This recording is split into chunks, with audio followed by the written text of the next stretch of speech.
everybody, to the latest episode of the She Speaks series from Let Her Speak. I'm Catherine Porth, the founder of Let Her Speak.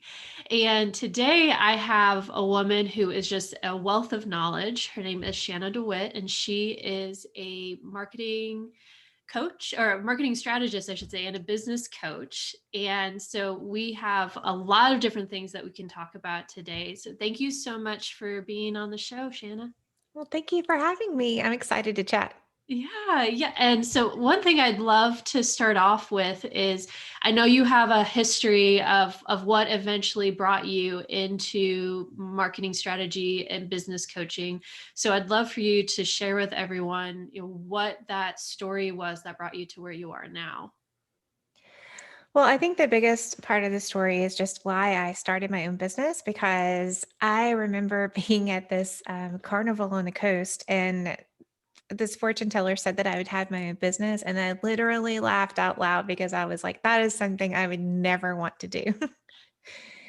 And the reasons why I was never interested in that are honestly the same things that have brought up so many challenges for me because my dad was a farmer and I saw how hard he worked. And I always thought, I'm not interested in having to work that hard. I'm not interested in not having any time off. And like, that's really what I thought entrepreneurship was about.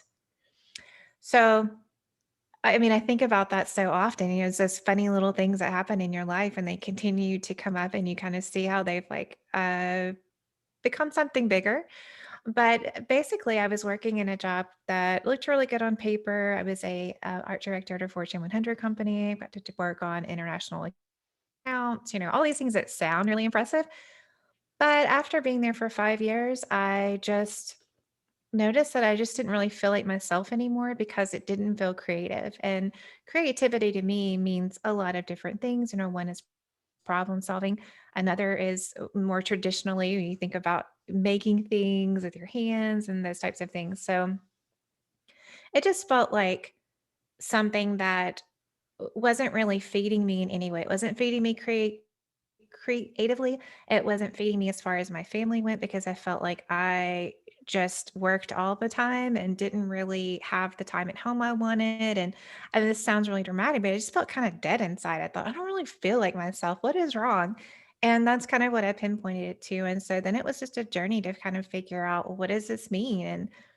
And does this mean that I don't want to do this anymore? And that's pretty terrifying because I've just spent all this time and money in school. And what does this mean?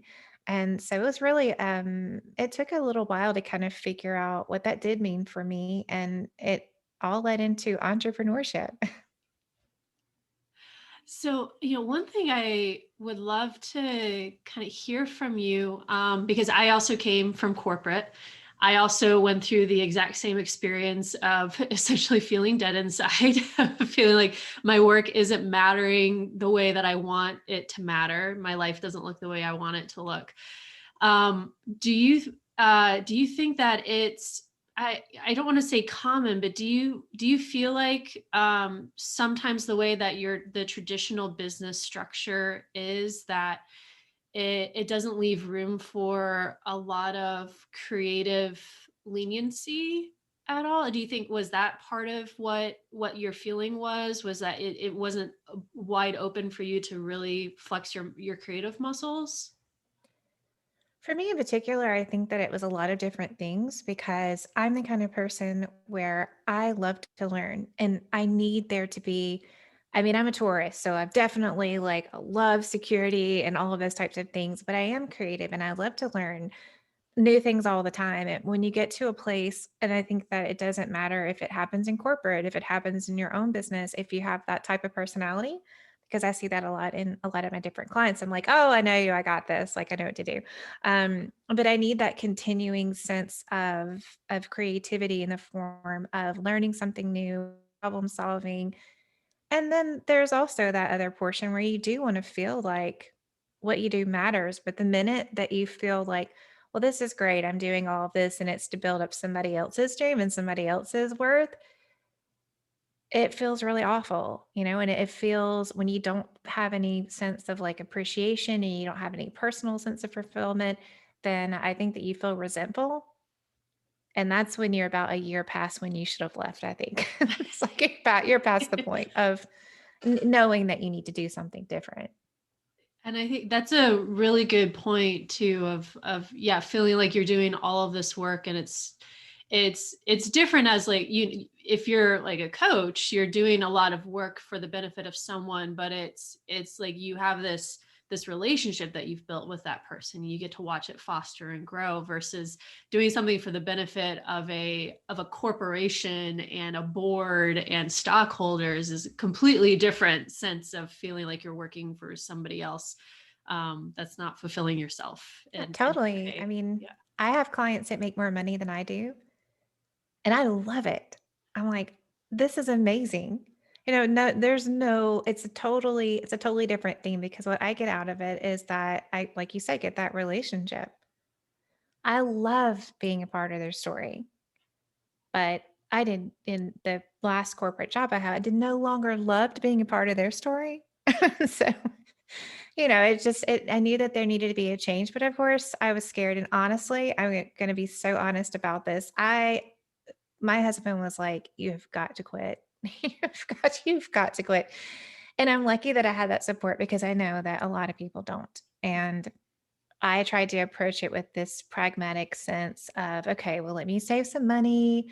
Let me see if I can get some regular clients. And I did all of those things. I got a really great opportunity to work for anthropology in their design department. And I was like, this is it. I have made it. This is everything. I'm quitting and all of this kind of stuff. But then, that was a temporary contract job. I had the same issues that everyone else does. But in the back of my mind, I always thought, well, I knew that we're going to be moving to Knoxville. And I thought, if it doesn't work out, it's really not a big deal because I would have had to have found a new job anyway.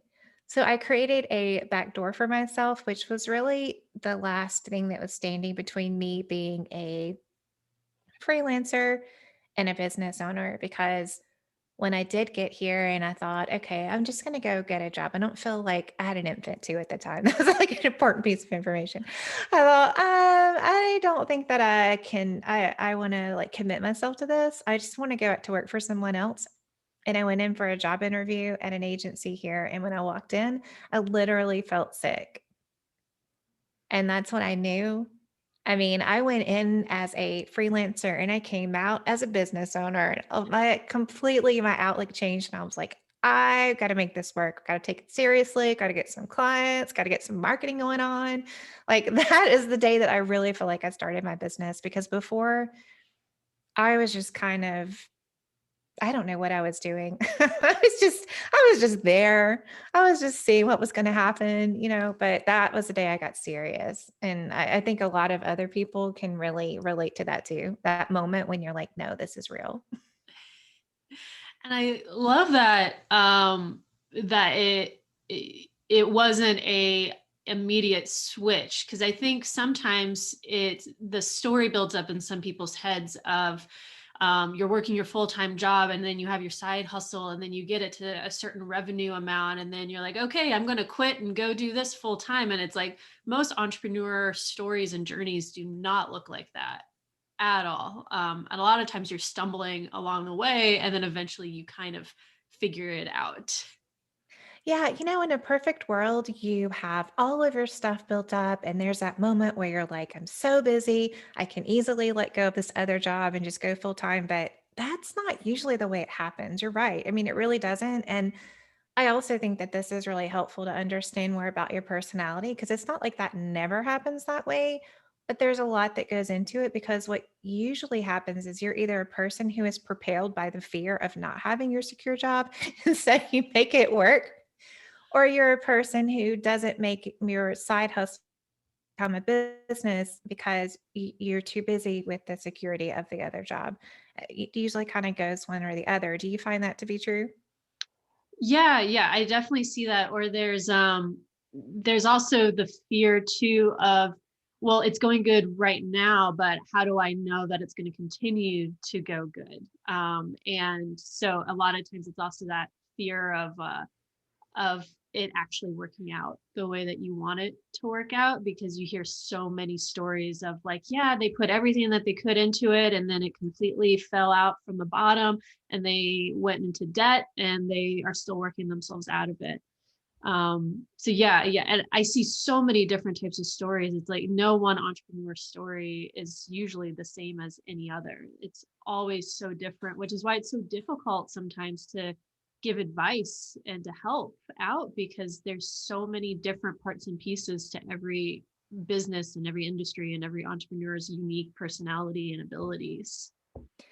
So I really think that because there is so low entry point cost wise, in different investments. I mean, I think of investments as time and all of that too, but there's such a low threshold to get to start an online business that our approach to it is often irrational. And I say irrational because if we were starting a brick and mortar business, our approach would be different. We would think, oh, take out a loan to invest in my business up front. Of course, I have to, right? Business costs, let me make a spreadsheet for that. Let me do some projections. But when it comes to our online business, we often just, I don't know, we just embrace it in a completely different way. So you have people that need to invest in their business and they don't. And it sounds easy to them, right? Because they haven't made money yet. But if they're going to have a brick and mortar, they would. And then you have people who, I don't know, there's like this degree of magic because your finances can greatly change with just a handful of clients, right? And that's wonderful. But if you are only expecting that, you can often be disappointed. Mhm. It's a very weird and wonderful thing at the same time. Yeah, and I can see I think also sometimes what I run into is people have this vision of like the big thing of what they want it to be. Like they want to look like Kate Northrup, or they want to look like, and I'm thinking of like online businesses predominantly, but like Marie Forleo, or like they have this vision of they need to get to. And oftentimes even people that want to have brick and mortar and major operations and manufacturing and all these things, it's so difficult sometimes to come back to the what's the minimum thing that you could get started with to make money, and you don't and to not feel like you have to catch up with everybody else that's been doing this for like 10 to 20 years. And that doesn't even touch the smoke and mirrors of it all. Mm. I mean, as a business coach, I can tell you that there are people out there who have businesses that make well over six figures, but they're bringing home way less than you think they are. And there are people who have big followings, but they don't have a lot of clients, people who you've never heard of or haven't seen online, and they're making, making a very good income and having lots of clients. There are so many different ways to do it, but I think that it's really easy to get caught up in what you see on the outside and feel like you're modeling. You need to model that, but you're modeling the wrong thing. I love that. And I think that's one thing that it's so difficult for people who don't have like you or someone to talk to about the fact that like, no, what you're saying is it's a fantasy that somebody's built. It's a brand, a brand is what people want. They want you to see themselves as a certain way. It's not necessarily like true to like what is going on. And it's a business strategy. It's not necessarily wrong, but it's not necessarily something to aspire to.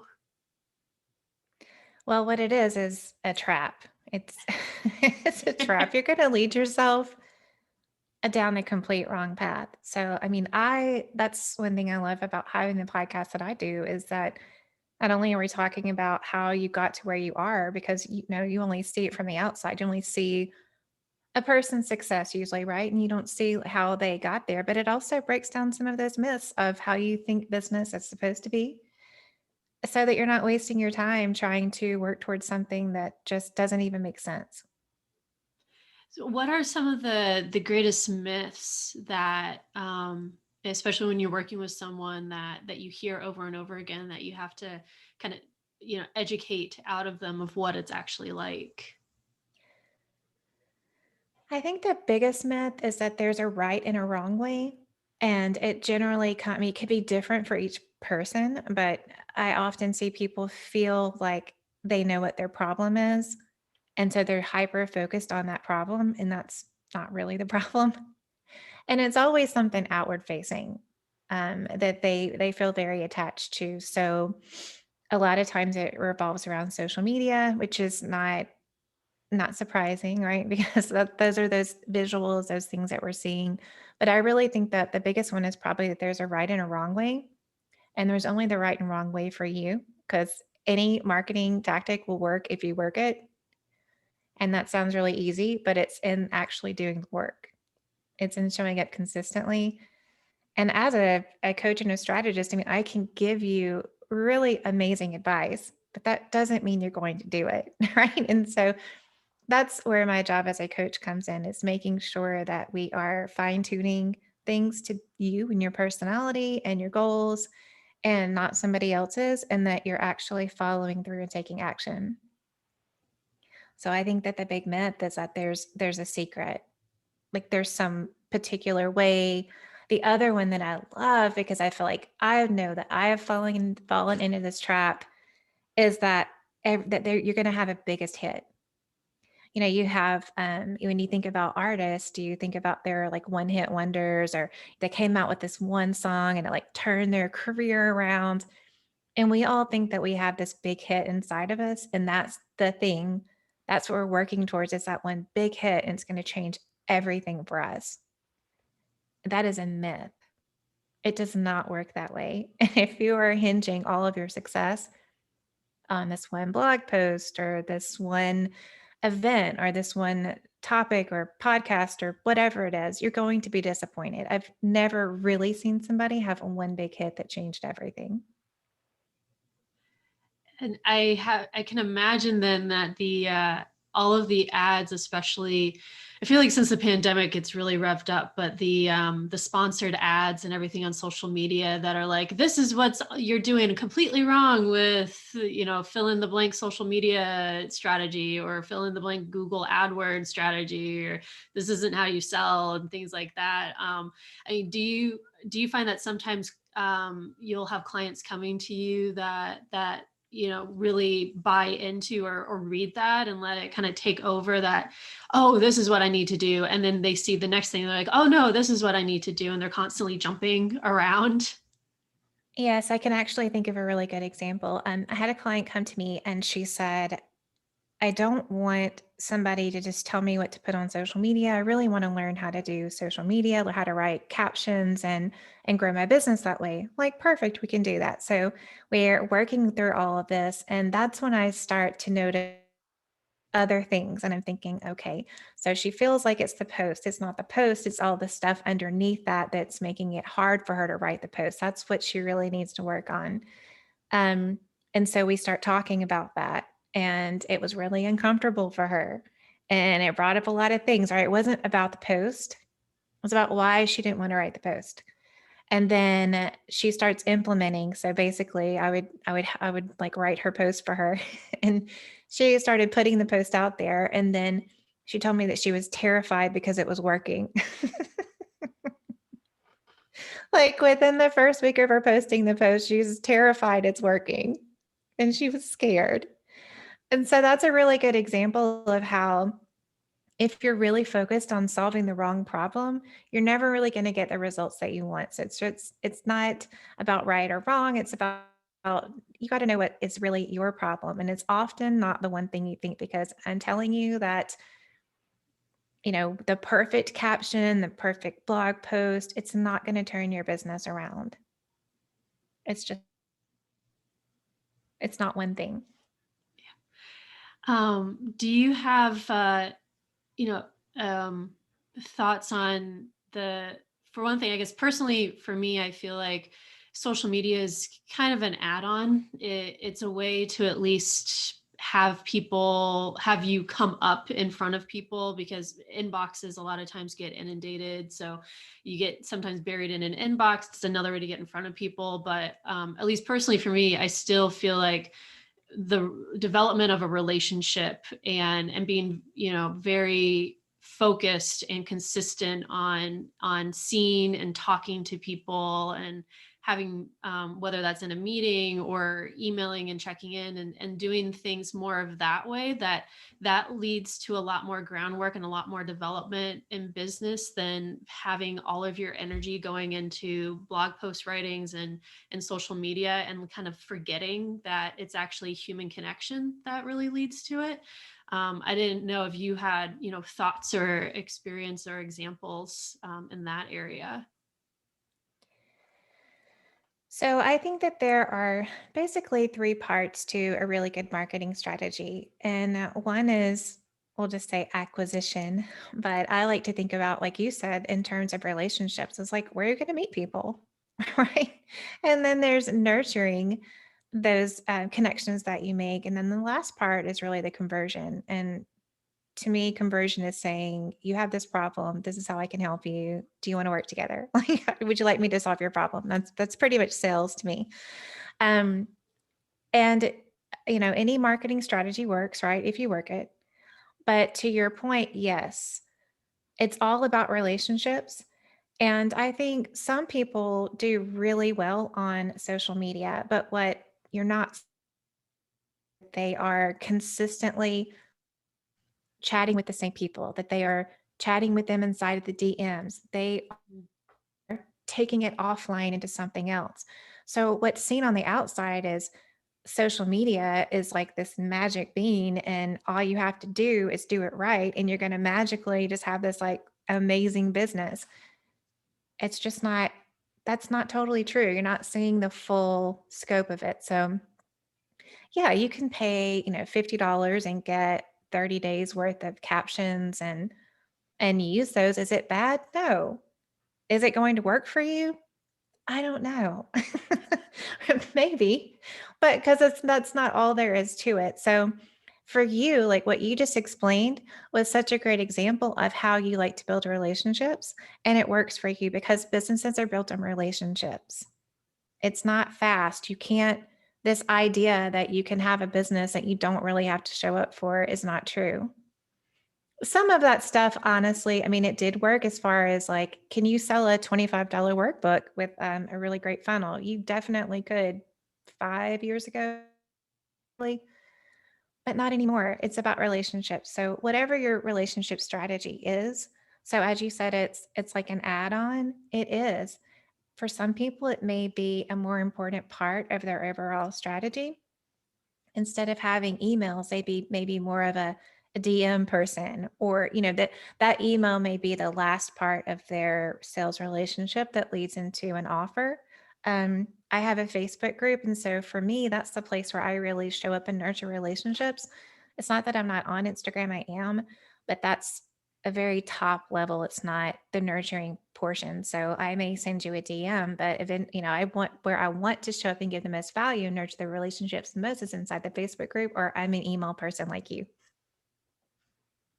Yeah, and I think that's a really good point too. And I love the point too about what's going on behind the scenes of the bigger accounts that you see on LinkedIn, on Instagram, on Facebook, on most of those platforms. Is that most of the time, yeah, that's kind of an entry into their world, but it's really some of the ones that I've met and that I've connected with. It was because we started messaging with each other, and we started sharing each other's things because we were really interested in it. But then we fostered a relationship from that has led to other things that you don't even see that are going on behind the scenes that are leading to collaboration and partnerships and things like that. And it's so hard to show that to people without experiencing it.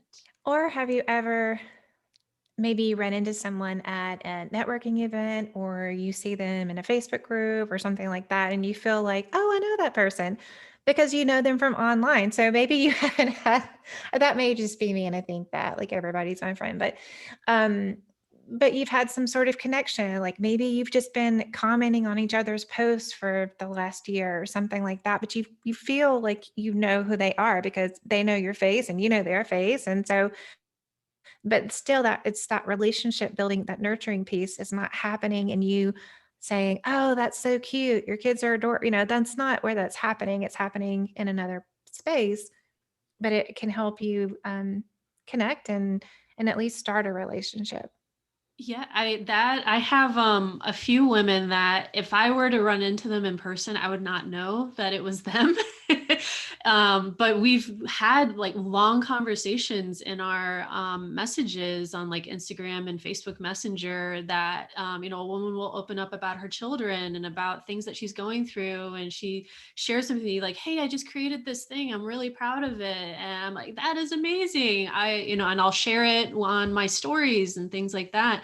And it was just purely because the woman just messaged me and she was like, "Hey, I really like what you're doing and I'd love to share with you what I'm doing."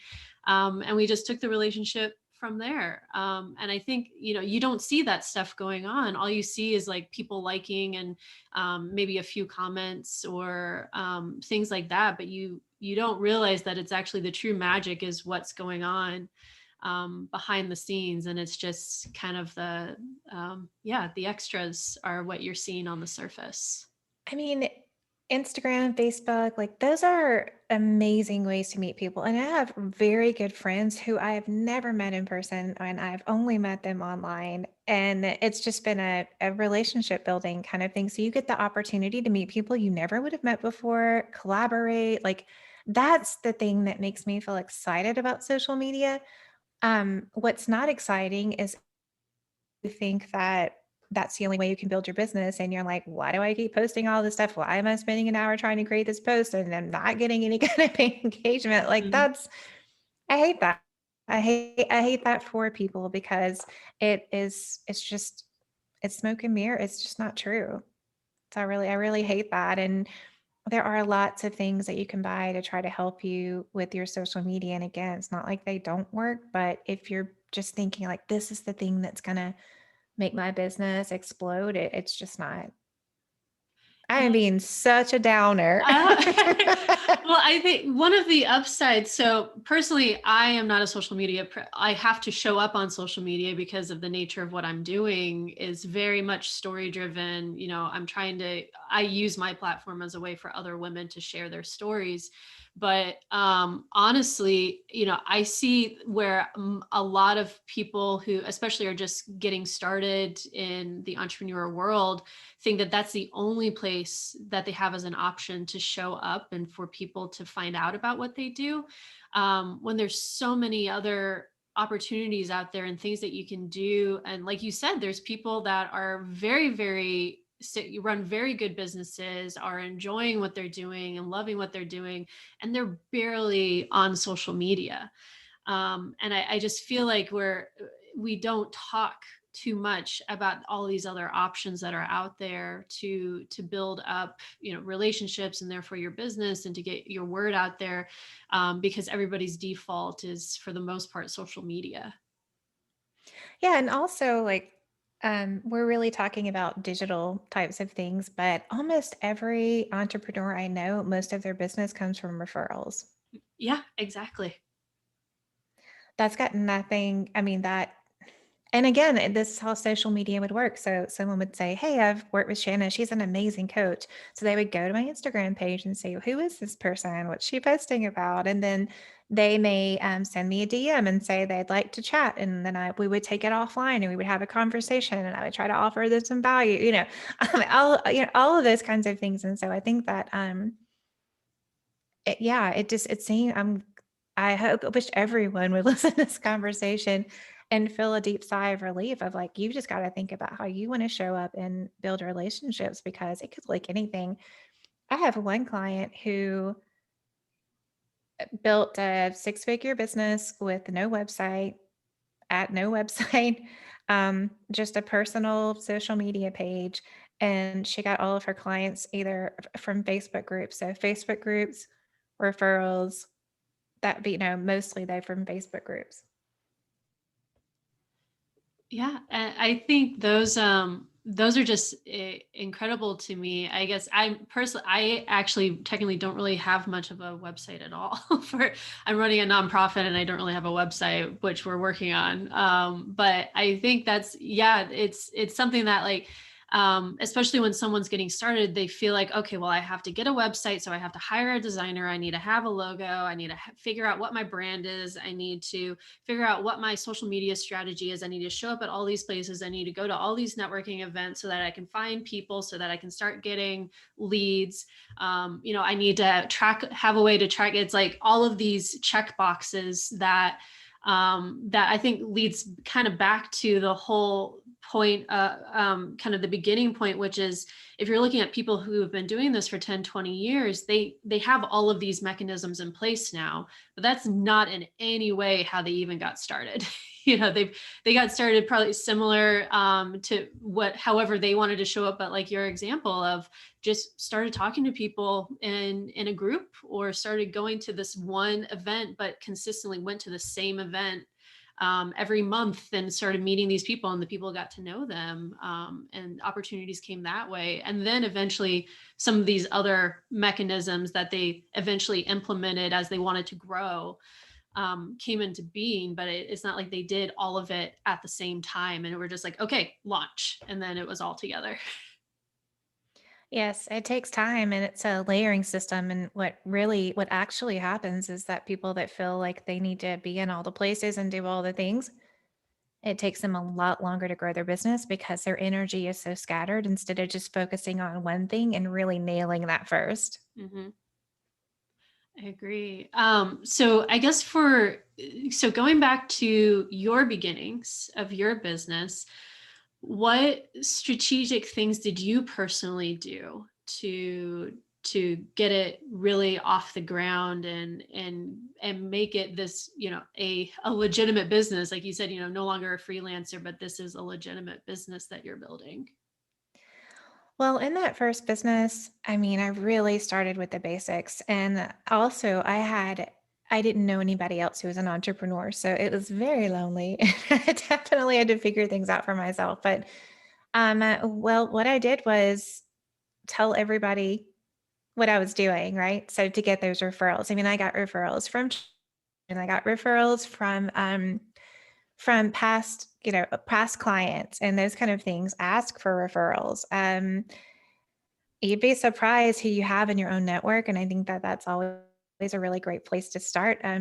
One of my first clients was as a marketing client, and it was my niece's college friend's dad. You know, like you never know. And then I did some other things, like just got some regular retainer clients. I had a multitude of strategies because honest, I really didn't know. I really did not know what to do. So mine was all personal relationships because digital marketing, like getting clients from posting on social media or something like that. I mean, this was 6 years ago, so the landscape was quite different. So it looked a little bit different, but I mean, I did person to person networking and referrals, and that's how I got started. Now my business looks very different so that was my design studio, but now as a coach, it's very different. So I am in different networks and still doing that personal relationship building, but I'm also using content. So, what we call content marketing. So I'm actually putting out content and sharing value and getting clients like that. But it still comes down to those relationships, referrals, um, the group. So the group gives me a place to build relationships and have more like one-on-one contact with people. As complex and all the different variety of things you can do in marketing, it really comes down to the most simple things that are actually going to get you results. And for me, that's person to person relationship, referrals. I get clients from Facebook groups, but it's not like I put a post in a Facebook group and I drop it like a bomb and walk away. And then magically there's this client sitting in my inbox. It doesn't work like that. I just have a system for building relationships. How I do it on from social media, like Instagram, for example, we're talking about DMs and things like that. And how I build relationships from people in my group and convert them to clients, how I build relationships with people in other Facebook groups. Referrals, of course, are always the easiest, right? Because they're ready to go. Those are the easiest ones for sure. But lots of different ways, and it's not really hinging on one thing. I have a podcast, and I think a lot of people would assume that since I have a podcast, I'm probably getting tons of clients from that. But again, they don't listen to my podcast and show up in my inbox saying that they're ready to pay me. There's a relationship that happens in between there. So I think that's the most important thing to remember. It you can meet clients any way you want to, but you really have to decide about what that looks like and what that relationship piece is going to be for you. I'd say, like, you mentioned that this was 6 years ago. I think the relationship piece is just as important, if not more important now. There was actually an article that came out a couple weeks ago that was talking about there's been a lot of like negative press and pretty sad figures when it comes to women in business and how many jobs that we're losing. The pretty much all the jobs that were lost in December were from women that had to step away, were either let go or they had to step away to take care of their children at home full time. And one of the silver linings that they have found when looking at some of the things that are happening is that women's networks are actually growing stronger out of the pandemic, because the way that we are able to uniquely connect with people, it's not hampered by the fact that we have to do it in a virtual setting. And what the argument was that relationship building for a traditional male relationship is done through doing things. So like going to golf or going to a game together or going out for beers. You're going somewhere and you're doing something, and that's the traditional route for networking and relationship building for men. Women, on the other hand, it's predominantly talking and listening and empathizing and helping out and adding value. And you can do that regardless if you're sitting face to face with someone or you're on a Zoom call. So I thought that was really interesting that even though there's a lot of really sad news out there, that's one of the positives, is that the strength of how a woman's able to build and maintain and cultivate a relationship can be done very effectively, even in a virtual pandemic world.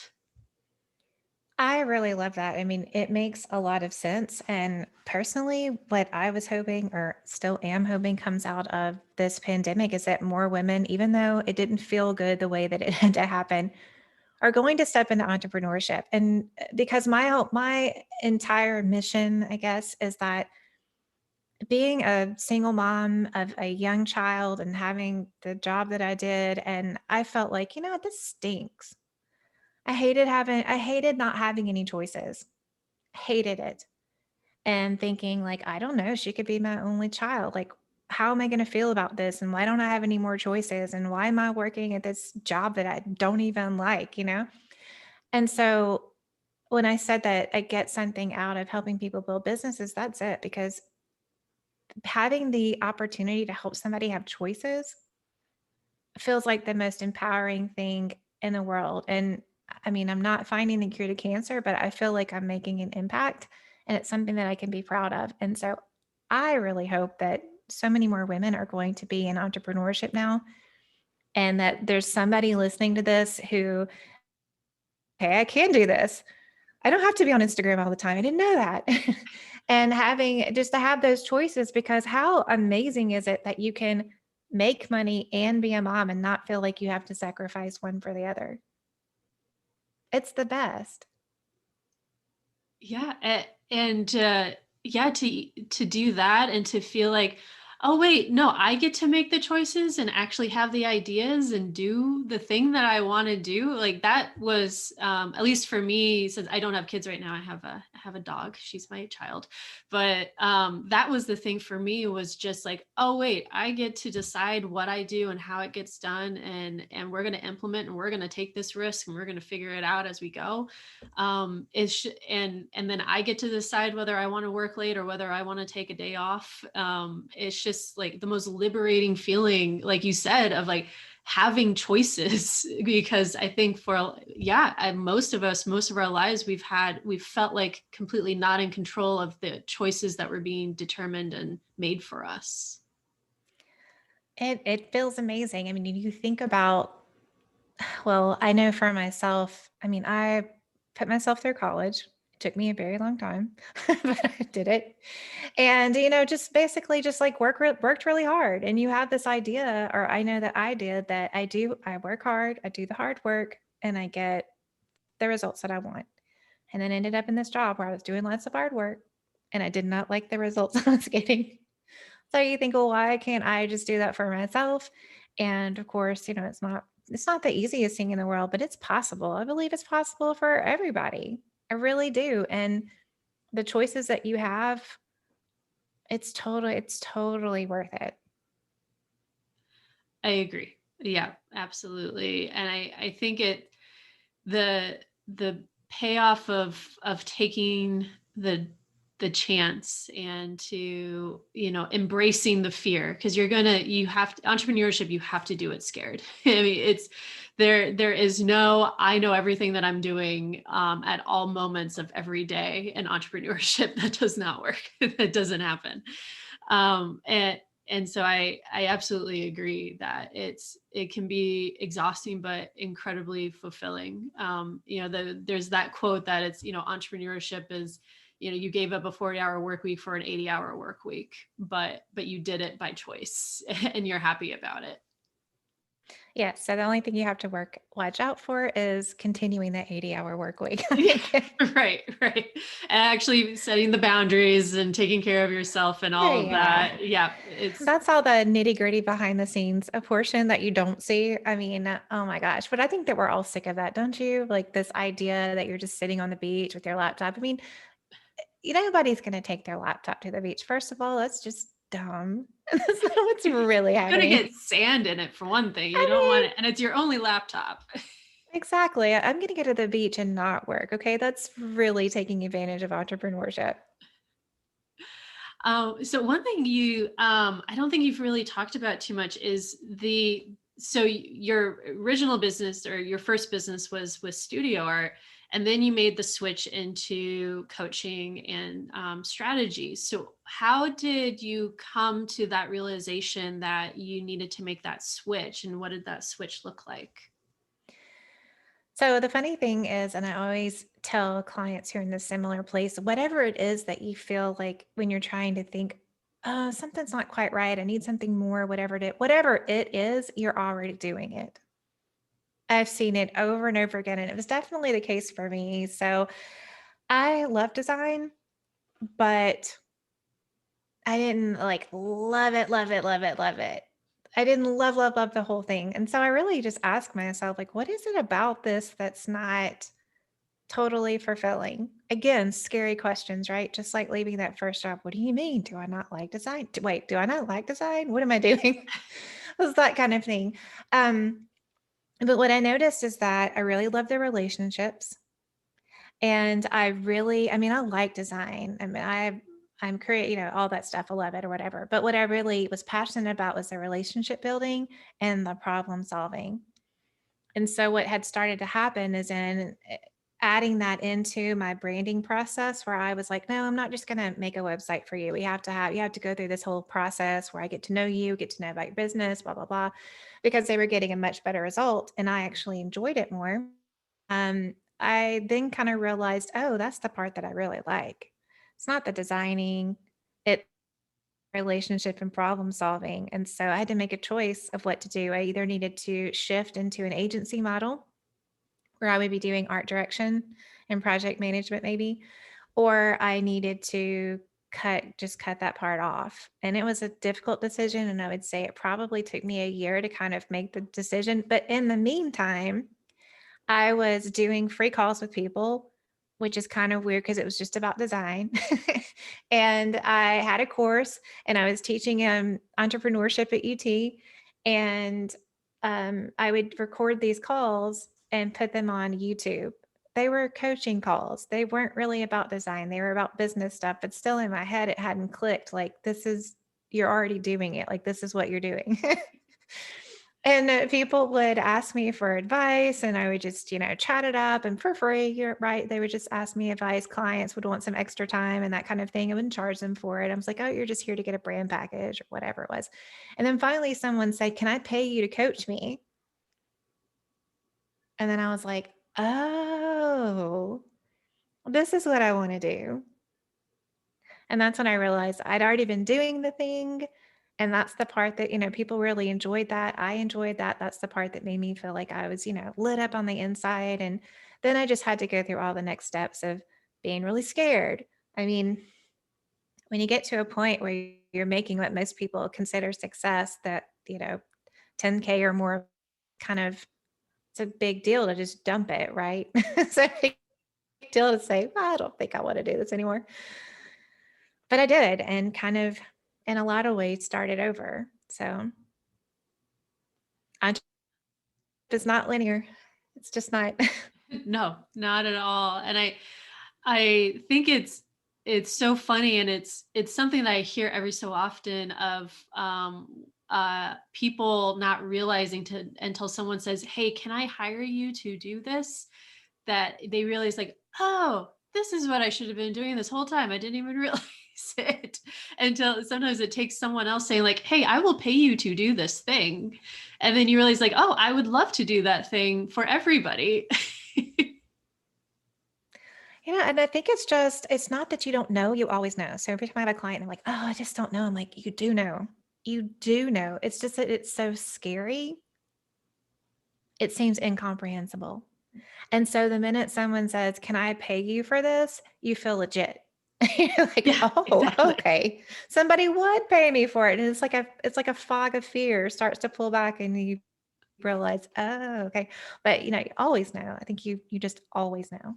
Yeah, you need almost it's in one way it's kind of permission to do what you thought this whole time that you probably should be doing, but it's also at the same time validation that like you are correct. And sometimes we need that validation and that permission to actually go do the thing that we knew that we should be doing this whole time.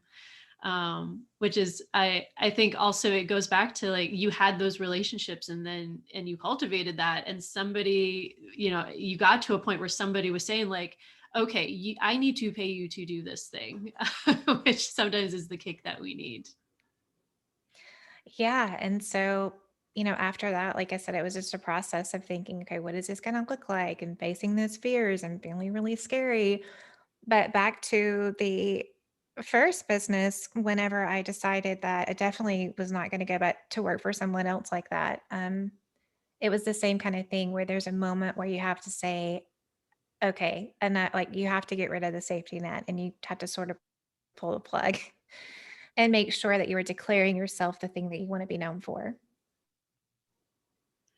One question that I have, so this is a question that comes up every so often when I'm working with some women that are at a point in their business where they do have to start saying no to people, either because they have to raise their rates because for their business to be sustainable, for one thing, they know their worth and they know how much that they should be garnering as far as, and they know what their niche is and they know what that niche would reasonably be paying for their services.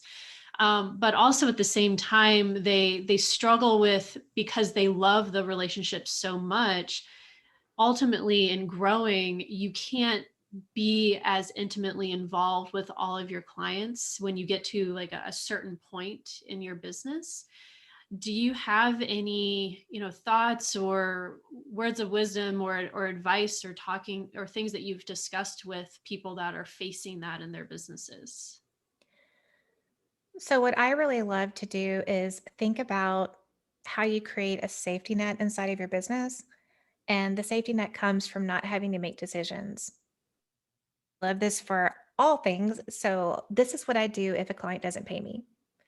This is what I do if my kid gets sick and I have to cancel this meeting we have. It's in that indecision portion where we start to freak out and we think, what if they don't like me anymore? What if they feel like I've done them wrong? What if they don't send me any more referrals? Like, those types of things. So I think that in that case, if you have that relationship with them, they know that you're growing. They know that you're awesome. And they have to make a decision whether or not they're going to pay you. And that's totally on them. That has nothing to do with you. That's something that's a decision that they have to make. So the first part is you can't let your fear keep you from saying, "Hey, I'm raising my rates." Because more than likely they're not going to go somewhere else. And if they do, usually those are kind of the clients that you're like, "Oh, it's too bad." You're like glad. Because you're just not the best fit for them anymore. So that's one thing, is kind of thinking about your clients and where you are and where they are, and letting them know that you're going to be raising their prices, and you just have to let them know. The second thing is having that plan in place. So you want to think of who's a good fit for these people, who's in their price range. Let's say that you're a web designer and you're taking on clients who need, really big websites, but you have people that need little bitty edits and you don't want to do those anymore. You have to come up with a plan. You're either going to tell those people that you're going to refer them out, or you're going to hire somebody who is going to take those over. And so you would say, the person who's going to be maintaining your sites is this person. Here's her email address. And then, depending on what kind of situation that is, but it's all about decision making beforehand, I think, so that you feel like you're taking really good care of these people and you give them a good option. But what they do is up to them, and you just can't take that personally. I think that's a great strategy, basically a standard operating procedure in a way for those situations and the difficult conversations too that sometimes you have to have. And I think, yeah, it also helps frame that you do have this under control. Because yeah, if you go into it just being terrified that you end up agreeing maybe to something that you had told yourself, no, I'm not going to do this anymore. And just for the sake of pleasing somebody else, you end up kind of going past your boundary that you had told yourself you were going to set. And there's also a point that, and I just know this from, transitioning my own business, where they may not even realize that you don't really do the thing that you've been doing for them anymore. Yeah. And so that conversation would look like, "Hey, I have loved working with you and I appreciate you so much. And I'd love for us to continue to work together. But these are the things that my business is really focused on now. And if you need these other things, I would love to set you up with someone who can take care of those for you."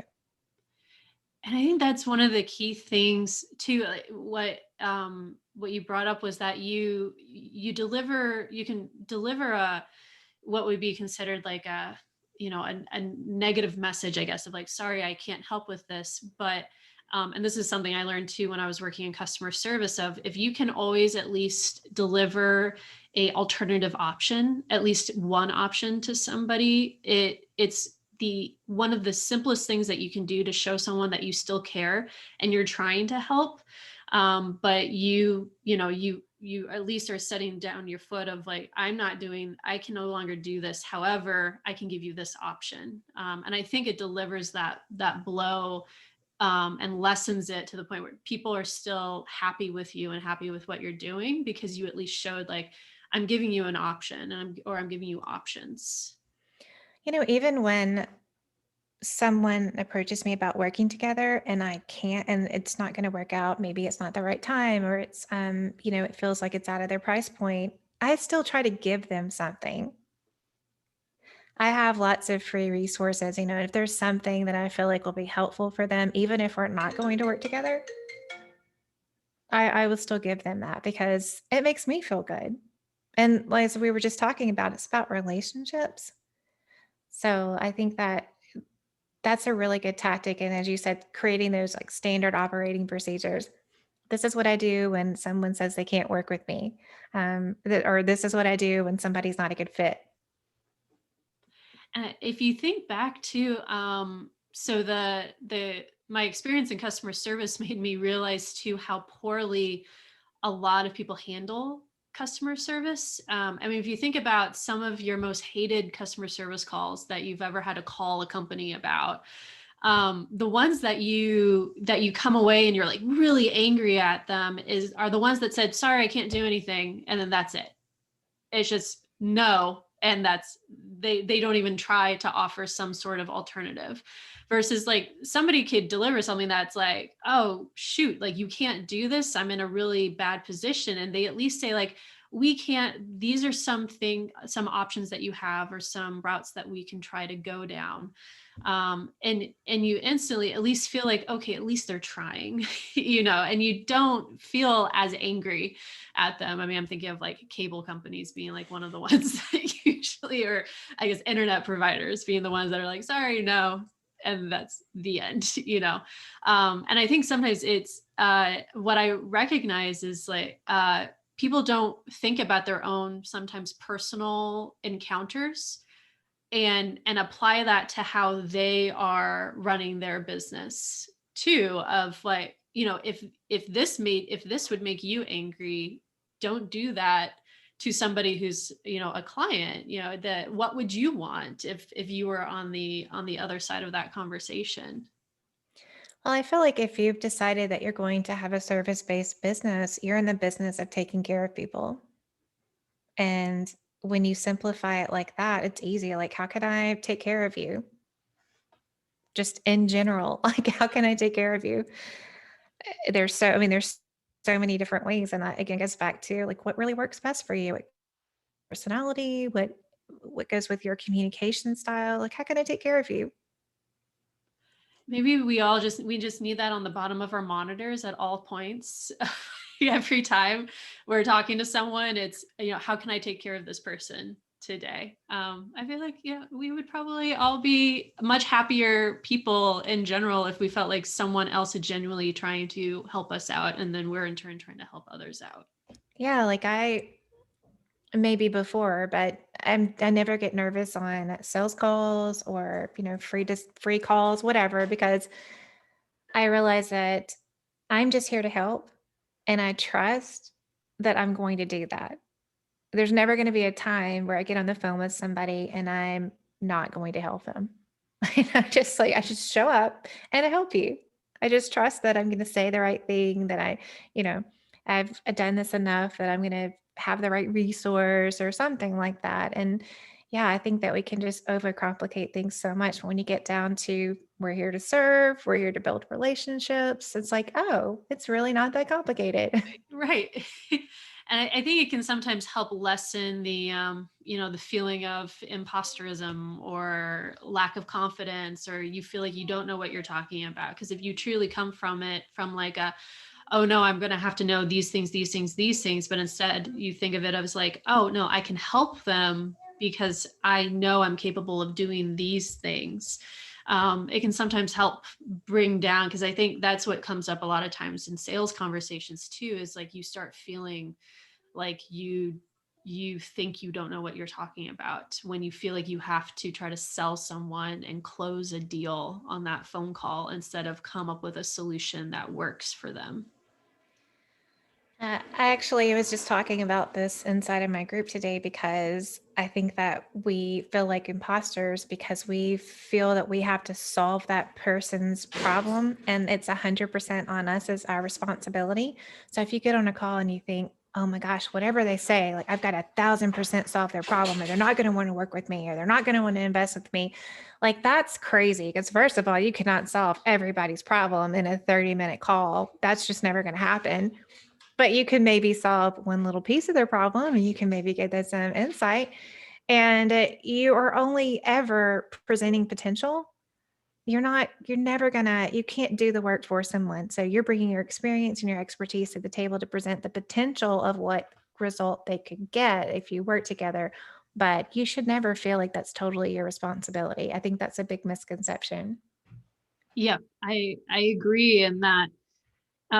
Sometimes the customer makes you, and I think that sometimes it could be a red light or yeah, a red flag of if the person that you're talking to, the potential client, is putting all of the responsibility on you, that you have to carry this entire thing, and you will, it will be your fault if it fails, instead of take, this is their responsibility and they came to you to essentially just be a guide and to help them with it. But really it's it's their responsibility more so than yours. And I think that that can be a very toxic client and partner consultant relationship when you get pulled into those types of relationships with a client. Yes, if someone makes you feel that way, you do not want to work with them because they are not ready. Yeah, exactly. It's like it's okay to turn down money when it means it's the best for your own mental health and for your own, just your own feeling about yourself. Yeah. I mean, honestly, saying no and turning away people that are not a good fit for you are a way to guarantee your results. Because if you're taking clients that are not going to get results based on their own inability to show up or do the work or commit or, whatever it is, then your percentage, like your percentage rate is much lower. And so you're really hurting yourself. If you really want to feel good about results, don't take every client. Yes, yeah, exactly, exactly. And I think that can be very difficult, is to turn down the potential revenue in service of like understanding your worth and your abilities, and the whole reason you became an entrepreneur was because you wanted to build a better life and have your own way of determining what you get to do, and that means you get to say no to people that you don't want to work with. Yes, I have been very lucky. I've had very good clients. But I think some of that too is in that process of like letting people go when they're not a good fit and not feeling bad about it. Mm-hmm. Yeah. Yeah. It's a difficult lesson to learn, but it's very important. So the last question I have for you, this has been a great conversation. I know we got into like some downer stuff, but I feel like it's things that people are really thinking about. The longer this pandemic goes on, the more social media becomes like, I have to be on there. I have to show up. But you've talked a little bit about it, but I'd love for you to just kind of summarize what is the legacy that you hope to leave behind with everything that you do.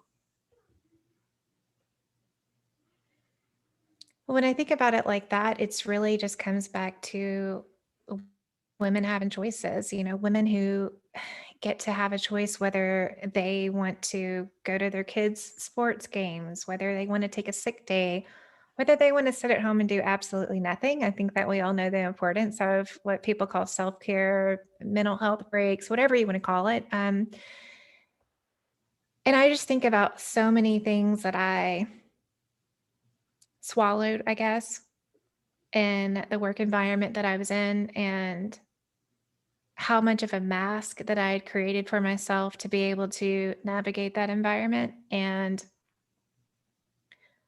I could say some very strong language, but I think like, heck yeah, I do not have to deal with that anymore. And I'm not creating I guess I'm not idea, or I'm breaking that idea through for a lot of women and their families, but I'm breaking it through for my family because I have two girls and they don't have to put up with that either. So to me, that feels pretty big Yeah. because there's an idea that like you can have it all. And I think that that is a broad statement. To me, this feels like having it all. As before, I think when I was growing up, I used to think that success looked like big shoulder pads. You can tell when I grew up, like big shoulder pads and high heels and like doing it all, lady. You know what I mean? But that's like that. I don't feel that way at all. And so the freedom to create what having it all looks like to you and being able to help other people do that feels very impactful. And I would say that that's a pretty good legacy to leave behind. I agree. I think that's a wonderful legacy and a wonderful story to leave behind for others to know that they have the freedom and they have freedom over their own choices, that of what they want their life to look like.